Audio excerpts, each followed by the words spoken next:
ओम नमः शिवाय, ओम नमः शिवाय, ओम नमः शिवाय, ओम नमः शिवाय, ओम नमः शिवाय। आपको फिर पुनः ले चलते हैं भोलेनाथ के श्री शिव महापुराण की कथा रुद्र संहिता के सती खंड तृतीय अध्याय में, जिसमें आपको मिलेगा भोलेनाथ के लीलाओं का वर्णन और कामदेव के अहंकार को चूर करना। तो पिछली कथा में मैंने आपको बताया था कि कामदेव धनुष पर पुष्प के बाण का प्रयोग किए और उस प्रयोग से ब्रह्मा आदि मुनि जितने भी लोग थे वो कामातुर हो गए और काम विह्वल हो गए।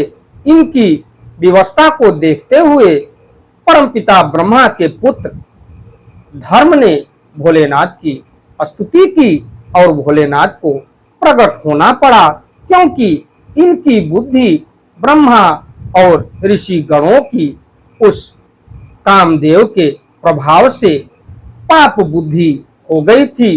तो पाप बुद्धि होने के कारण धर्म ने महादेव की स्तुति की और महादेव प्रकट हुए। तो इस कथा में मैं आगे आपको ले चलता हूं। तो इससे पहले विघ्नों को हरने वाले भगवान गणेश और विद्या की प्रदायिनी मां सरस्वती के श्री चरणों में शीश नवाते हुए विनम्र निवेदन करूंगा कि हमारे देश संसार में जहां भी भोलेनाथ के श्री शिव महापुराण की कथा हो रही हो, उसे संपन्न करने में अपना पूर्ण योगदान दें। उसके साथ साथ हमारे ऊपर भी अपनी कृपा बनाए रखें कि मैं अपने मुखार बिंदु से भोलेनाथ के श्री शिव महापुराण की कथा को जो भी शिव भक्त प्रेमी हैं उनके तक पहुंचाने का पूर्ण प्रयास करूं। ओम श्री सांब शिवाय नमः। ओम श्री गणेशाय नमः। त्वमेव माता च पिता त्वमेव, त्वमेव बंधुश्च सखा त्वमेव, त्वमेव विद्या द्रविणं त्वमेव, त्वमेव सर्वं मम देव देव।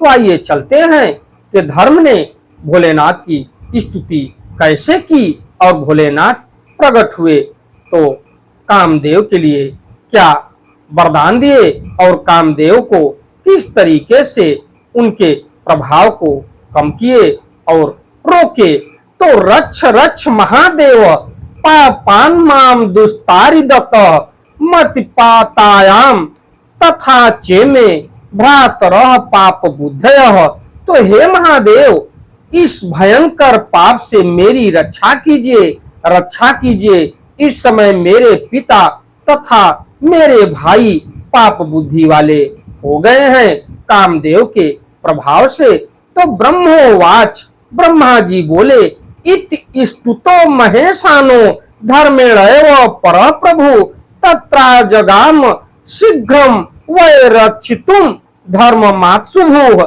जातो विद्यागतः शंभुर विधि दृष्ट्वा तथा विधम माम दक्षाधाश्चम मनसा जहा सोपजाह सच स साधुवाद तत्तान सर्वान विहस्य च पुनः पुनः उवाचेदम मुनि श्रेष्ठ लज्जयन वृष भद्वजः। तो इसके बाद ब्रह्मा जी बोले, धर्म के द्वारा परात्मा और प्रभु की जब इस प्रकार स्तुति की गई तब वे आत्मभू शिव धर्म की रक्षा करने के लिए वहीं प्रकट हो गए।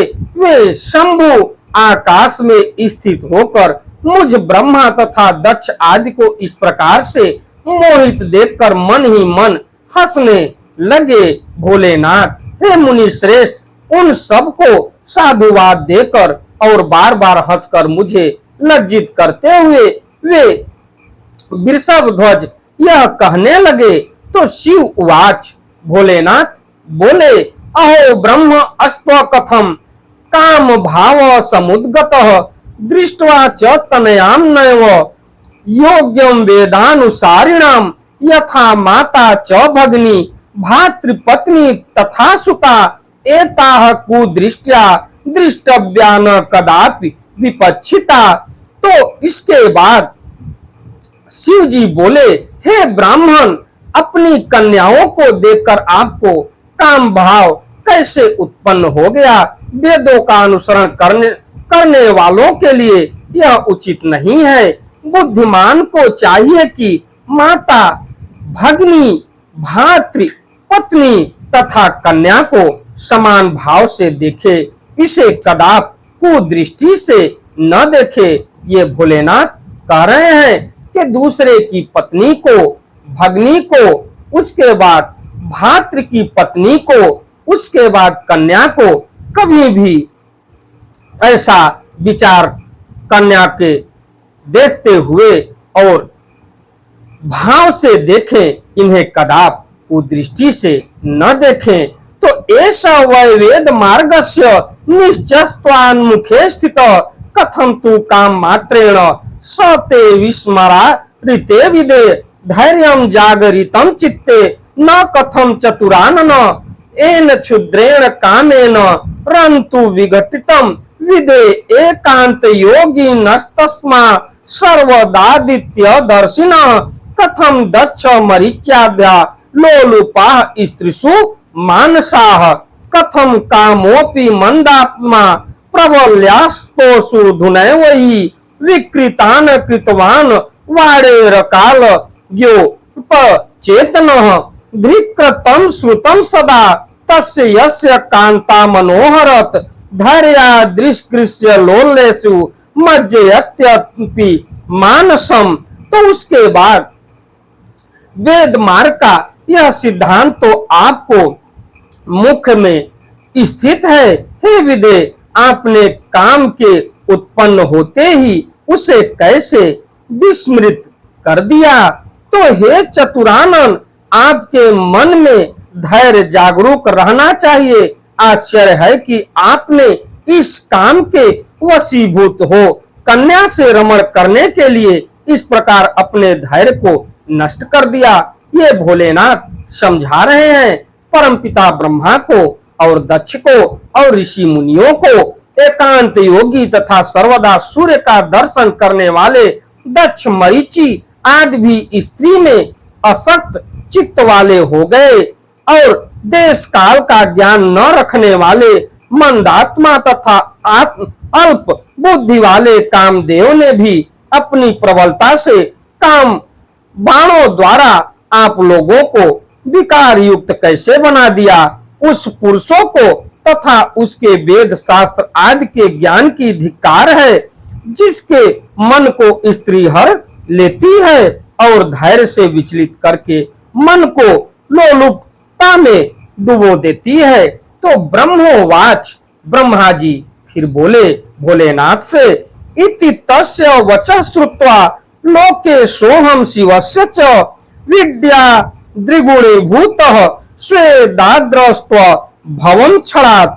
तो इस प्रकार सदा शिव के वचन को सुनकर मैं दुगनी लज्जा में पड़ गया। उस समय मेरा शरीर पसीने से पानी पानी हो उठा।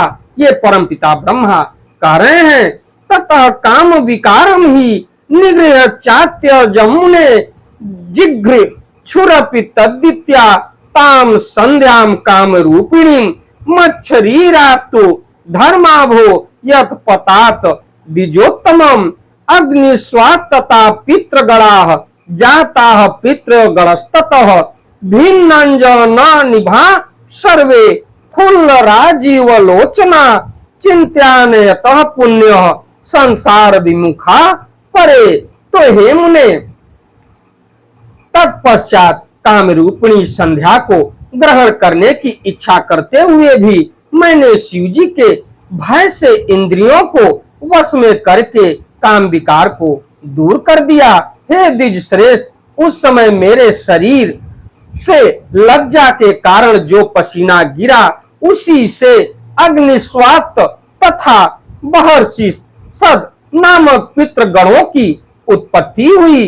अनजान में के समान कृष्ण वर्ण वाले और विकसित कमल के समान नेत्र वाले वे पितर महायोगी पुण्यशील तथा संसार से विमुख रहने वाले हैं।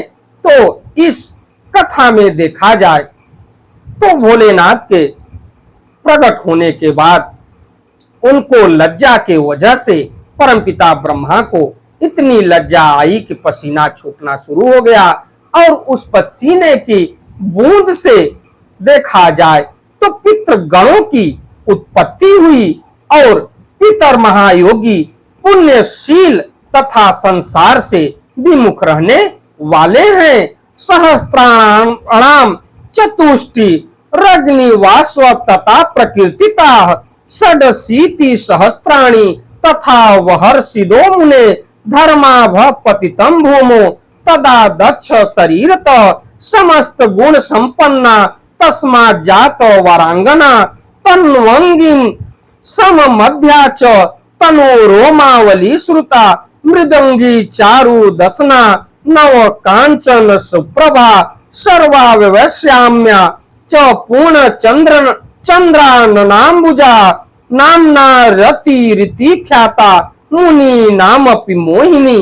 तो उसके बाद उसका शरीर सूक्ष्म था, कटी प्रदेश सम था और शरीर की रोमावली अत्यंत सूक्ष्म थी।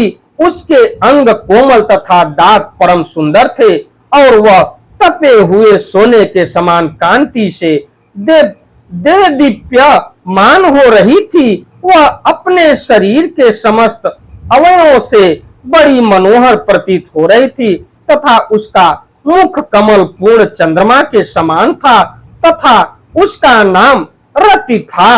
उसके बाद जो मुनियों के भी मन को मोहित करने वाली थी, क्रतु, वशिष्ठ, पुलस्त्य तथा अंगिरा को छोड़कर मरीचि आदि 6 ऋषियों ने अपनी इंद्रियों का निग्रह कर लिया। मरीचि प्रमुखा खड वह निगृहितेन्द्रिय यह क्रिया श्रिते क्रतुम वशिष्ठम च पुलस्त्यांगिरसो तथा क्रत्वादिनाम चतुर्णाम च बीजम भूमो पपात च तेभ्य पितृ गणा जाता अपरे मुनि सप्तमम सोमपा अजप्या नामना तथैवान्ये सुकालिग्न हविष्मन्तः सुता सर्वे कव्यवाहा प्रकृतिता क्रतोस्तु सोम पापुत्रा वशिष्ठत कालीनस्तथा आजप्याख्या पुलस्तस्य हविष्मनन्तो गिरा सुता जाते सुतेश विप्रेन्द्र अग्निस्वात दिके स्वथ लोकानाम पितृवर्गेषु कव्यवाट स समन्ततः। तो उसके बाद वह अपने शरीर के समस्त अवयवों से बड़ी मनोहर प्रतीत हो रही थी, यानी जो कन्या थी उसके बारे में बता रहे हैं। परमपिता ब्रह्मा के वो मनोहर प्रतीत हो रही थी तथा उसका मुख कमल पूर्ण चंद्रमा के समान था। उसका नाम रति था जो मुनियों के भी मन को मोहित करने वाली थी। क्रतु, वशिष्ठ, पुलस्त तथा अंगिरा को छोड़कर मरीचि आदि 6 ऋषियों ने अपनी इंद्रियों का निग्रह कर लिया। हे मुनि श्रेष्ठ, इन क्रतु आदि 4 ऋषियों का वीर्य पृथ्वी पर गिरा और उन्हीं से दूसरे पितृ गणों की उत्पत्ति हुई, यानी जो ऋषिगण उसके मोह में पड़ गए और वही ऋषि के शरीर से वीर्य पृथ्वी पर गिरा और पृथ्वी पर गिरने के बाद दूसरे पितृ गणों की उत्पत्ति हुई। इन पितरों में सोमपा, आज्यपा और सुकालीन तथा हविष्मान मुख्य हैं। ये सभी पुत्र कव्य को धारण करने वाले कहे गए हैं। क्रतु के पुत्र सोमपा नामक पितर, वशिष्ठ के पुत्र सुकालीन नामक पितर, पुलस्त के पुत्र आज्यपा तथा अंगिरा के पुत्र हविष्मान नामक पितरों के रूप में उत्पन्न हुए। हे विप्रेंद्र, इस प्रकार अग्निस्वात आदि पितरों के उत्पन्न हो जाने पर पितरों के मध्य वे सभी काव्य का वहन करने वाले काव्य बाट हुए। इस प्रकार संध्या पितरों को उत्पन्न करने वाली बनकर उनकी उद्देश्य सिद्धि में लगी रहती थी। यह शिव के द्वारा देख लिए जाने के कारण दोषों से रहित तथा धर्म कर्म में परायण रहती थी। इसी बीच सदा शिव समस्त महर्षियों पर अनुग्रह करके तथा विधि पूर्वक धर्म की रक्षा कर शीघ्र ही अंतर ध्यान हो गए। उसके बाद शंभु सदाशिव के वाक्यों से मैं पितामह लज्जित हुआ। मैंने अपनी भ्रिकुटी चढ़ा ली और कामदेव पर बड़ा क्रुद्ध हुआ। हे मुने, मेरे मुख को देखकर और मेरा अभिप्राय समझकर रुद्र से भयभीत उस कामदेव ने अपने बाणों को लौटा लिया।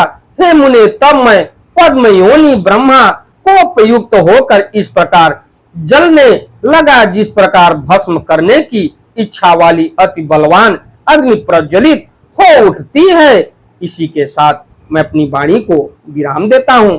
हमारी कथा, हमारी वीडियो आपको अच्छी लगे तो वीडियो को लाइक करिए, शेयर करिए, चैनल को सब्सक्राइब करिए, बेल आइकन दबाना न भूलिए, जिससे हमारी कोई भी महत्वपूर्ण धार्मिक वीडियो आप तक शीघ्र पहुंचे। कामदेव की कथा अभी समाप्त नहीं हुई है। कल आने वाले वीडियो में कामदेव की कथा समाप्त हो जाएगी। तो आप हमारी वीडियो को जहां तक हो सके शेयर करिए, लाइक करिए, सब्सक्राइब करिए, बेल आइकन दबाना न भूलिए, जिससे हमारी वीडियो आप तक शीघ्र पहुंचे। आपका स्नेह और प्रेम हमको इसी तरीके से मिलता रहे। आपका दिन मंगलमय हो। चलते चलते एक बार प्रेम से बोलिए श्री शिवाय नमस्तुभ्यम, श्री शिवाय नमस्तुभ्यम, श्री शिवाय नमस्तुभ्यम, श्री शिवाय नमस्तुभ्यम, श्री शिवाय नमस्तुभ्यम। धन्यवाद।